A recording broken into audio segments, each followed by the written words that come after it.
The planet drowned beneath black skies. Acidic rain fell like knives, slicing through the air as thunder rolled across the endless ocean that had once been a continent. The last evacuation ships screamed upward through the storm, their thrusters turning the dark clouds white-hot for a heartbeat before vanishing into orbit. Beneath the chaos, one small life remained. A tiny alien child, scales shimmering faintly beneath the floodlight of a broken beacon, clung to a fragment of metal, once part of a house, now a coffin adrift on an endless sea. Her wide golden eyes stared into the rain, lips trembling as lightning split the sky. Her voice was barely a whisper. "Please, someone."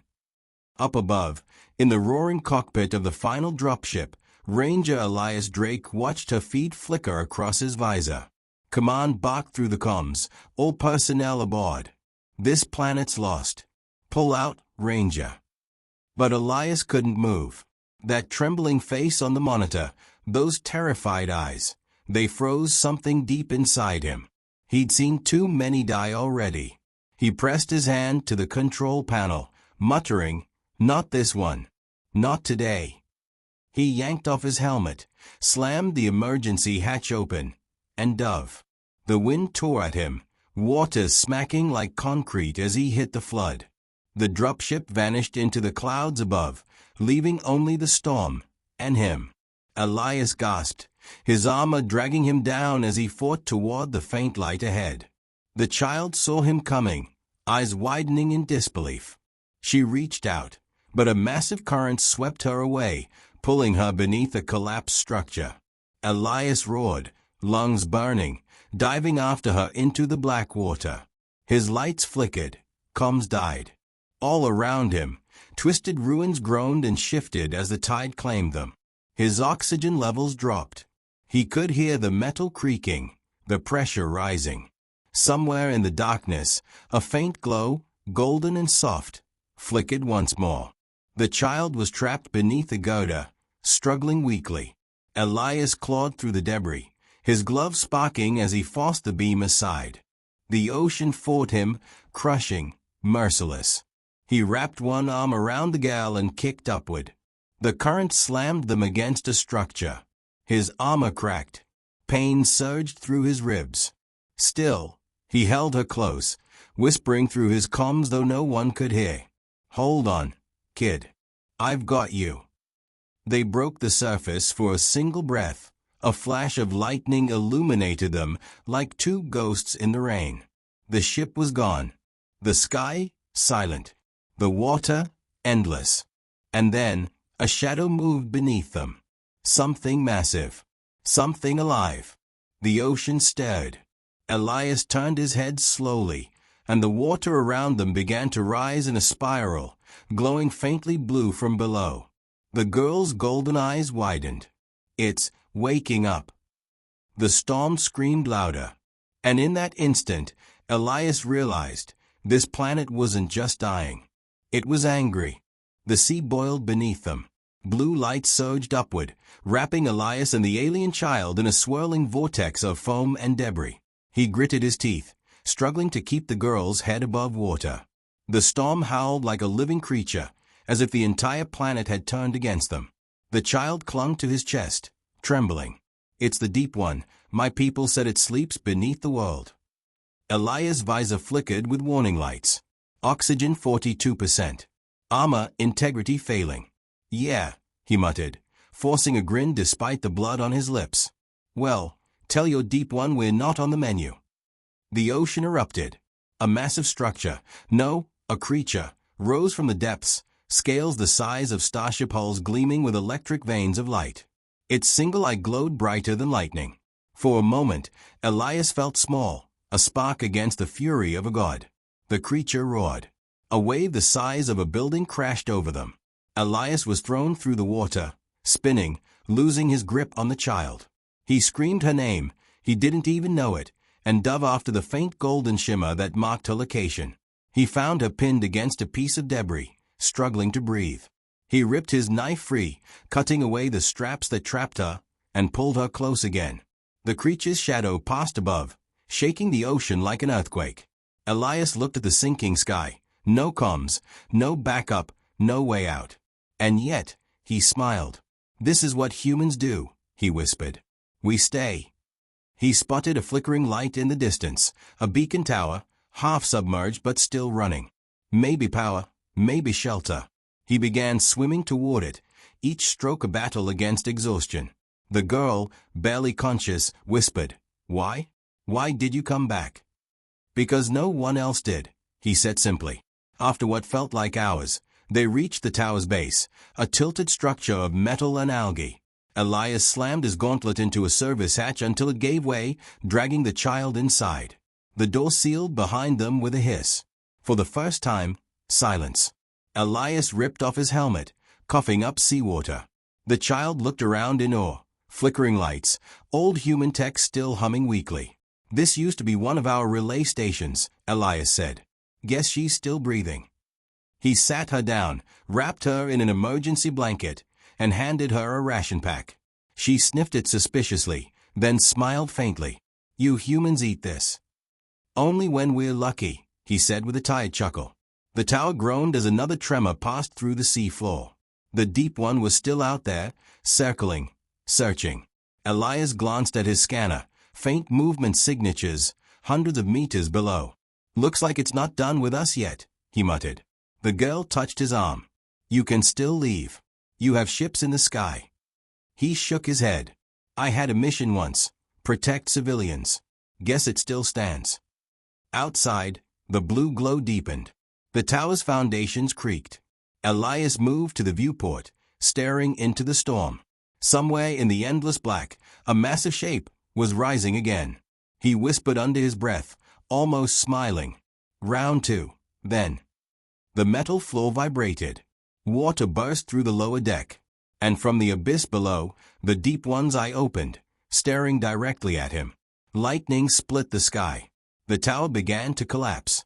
Darkness swallowed the tower as it began to sink. Metal screamed, rivets snapping one by one. Elias clutched the alien child close and braced against the wall. Water poured through the cracks, icy and relentless. The emergency lights flickered red, reflecting in the child's golden eyes like tiny dying suns. He looked around the chamber, only one way out left, a narrow maintenance shaft leading upward through the tower's inner structure.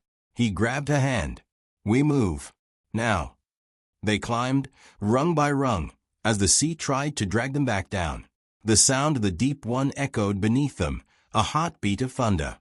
Each pulse shook the metal under their hands. The shaft shuddered, flooding up to their knees.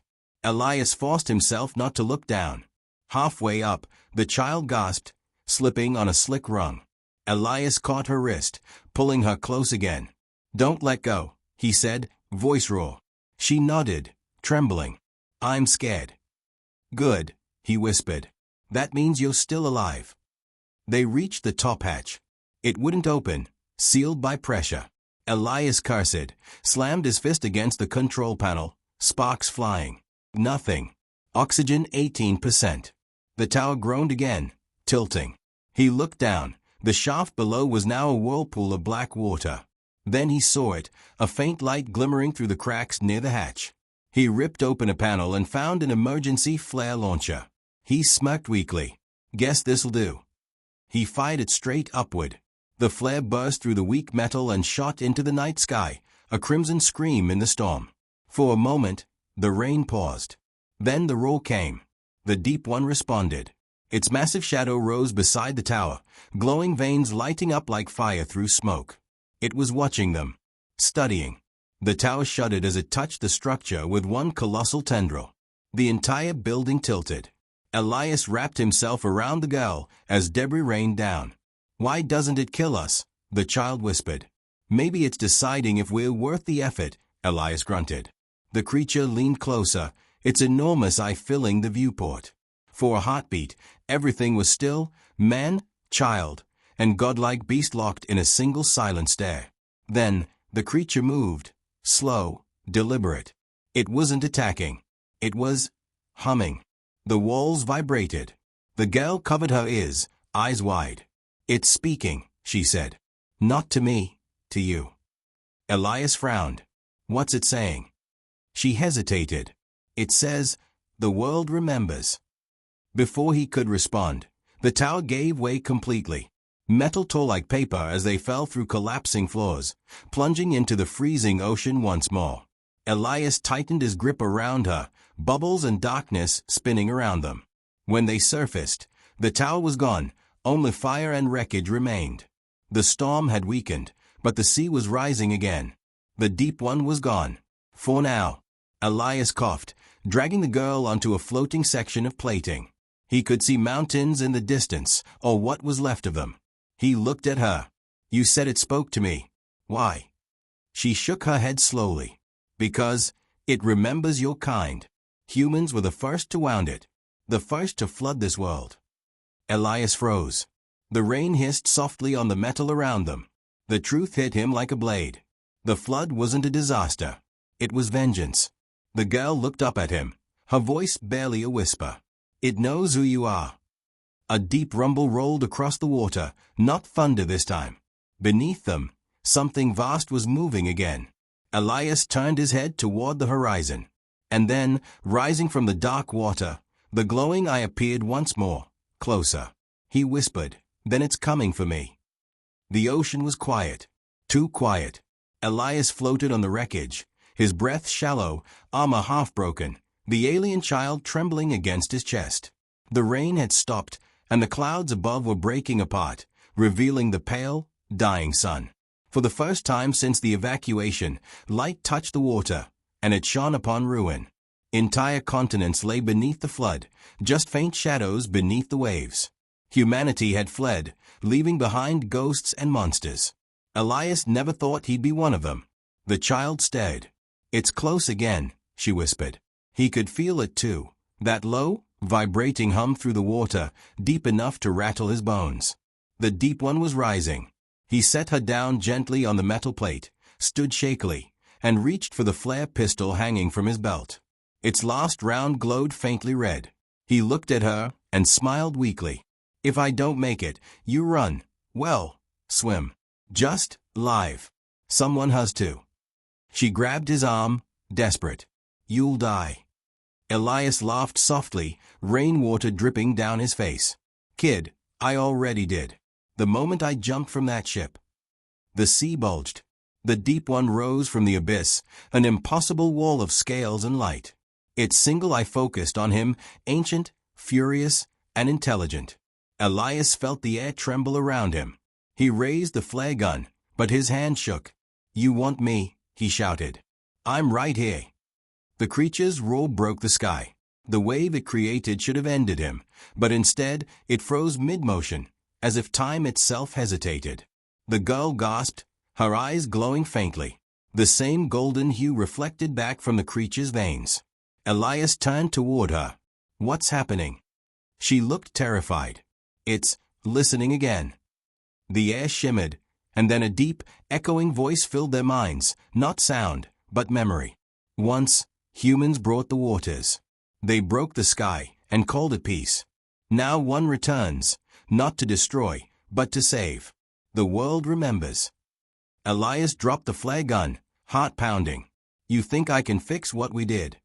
The voice rumbled, ancient and mournful. "Not fix. Prove it was worth surviving." The sea around them began to glow, vast currents of light, flowing like veins through the ocean. The deep one lowered its head until its eye was level with Elias. He saw reflections there, cities reborn, forests rising beneath clear skies, children laughing. "Hope." The girl whispered, "It's giving you a chance." Elias nodded slowly. He reached into his armor and pulled free the last power core, his only energy source. "Then let's give it something to remember." He slammed the core into the beacon module on his chest. Blue light flared, burning through the storm. A signal burst outward, strong enough to pierce orbit, a call not for rescue, but for witness. "To any who hear this," he said into his comms, voice breaking, "this world isn't dead. It's still fighting. Don't give up on it." The energy surged, wrapping around him like fire. The deep one watched silently as the light expanded, spreading across the horizon like dawn. The girl shielded her eyes, crying out, and then, when the light faded, he was gone. Only his broken helmet floated beside her. The storm cleared completely. For the first time in centuries, sunlight broke across the sea. The deep one sank back into the depths, and the waves grew calm. The child lifted the helmet, whispering, "Thank you, human ranger." Far above, orbiting ships detected the signal, a pulse carrying coordinates, warmth, and a single human word encoded in light.